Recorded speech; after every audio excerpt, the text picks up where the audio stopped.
Welcome back to PBGBs, where we play with science and science plays back.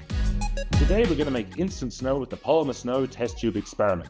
Here's what you'll need: a test tube with polymer powder, a shallow container, and a bit of water.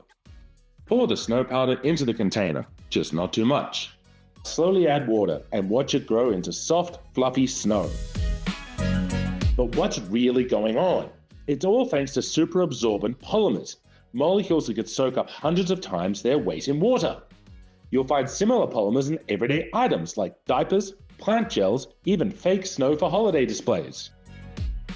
It feels real, right? In fact, NASA uses specialized polymers in spacesuit liners to help astronauts manage moisture and stay comfortable in extreme environments. Now that's science in action.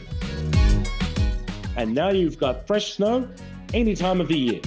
Science is awesome, especially when you get to play with it. Like, subscribe, and keep exploring with PBG.